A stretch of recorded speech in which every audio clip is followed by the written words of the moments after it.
As a freshman in a lot of large lecture classes, it is a little bit overwhelming in my first 2 weeks. So to have that environment with a welcoming professor and just 12 students was amazing. It's a built-in graduation requirement, and it is one of the few opportunities to just take absolutely anything. It's pass-fail, and it can be such an exciting learning environment, so I would say just go for it.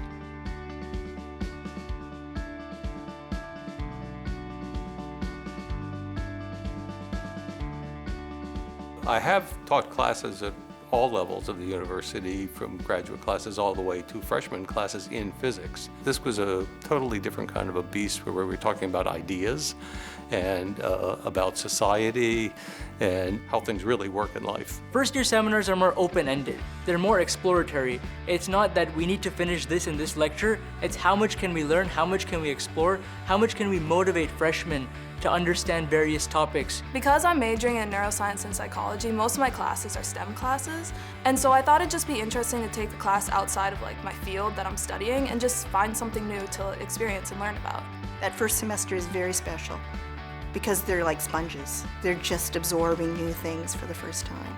And it's really beautiful. It's beautiful to see. I have them for one semester, that first semester, and I want to bridge that departure from home to the beginning of adult life. That's what's really beautiful about the first year seminar, is that you take these subjects that aren't necessarily related to each of our interests. Rather, they're pretty different and unique topics, and then everyone kind of brings their own perspective to the table, which I think just creates more dynamic conversations and more interesting conversations, and exposed me and exposed my peers, I'm sure, to all these different ideas and different ways of thinking about big questions. Part of the whole root of it is also just questioning what you're doing, what your purpose is. And so through Hopkins, I want to keep asking those questions, keep asking what needs to be helped, what I want to help with, and how to help society along with it. We came from all different majors, backgrounds, cities, countries even, but at the very end we did this super free-ranging, creative final project, and everyone just came up with the most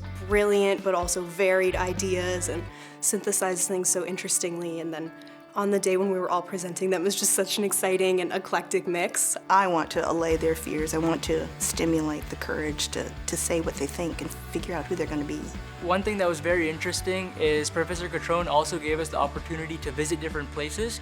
We went to the Visionary Arts Museum. We just explored Baltimore. My professor was Bertrand Garcia Moreno. He's the Vice Dean of Natural Sciences. He was just such a compassionate person, and it didn't really feel so intimidating as it might sound to be sitting in a room with the Vice Dean. It was more of just sitting in the room with Bertrand and having these great conversations. After the semester ended, I reached out to the professor and saw what opportunities we could pursue, and one of them was PIRA, which is the Provost Undergraduate Research Award. So we applied to PIRA with the topic of modeling voting systems and testing which voting systems are the fairest. And without the first year seminar, I do not think I would have gotten this opportunity. I think it's important to be a well-rounded person and to see other perspectives. And so I definitely suggest just trying something new. You don't get many opportunities sometimes unless you go after them. So I think you should definitely try something new.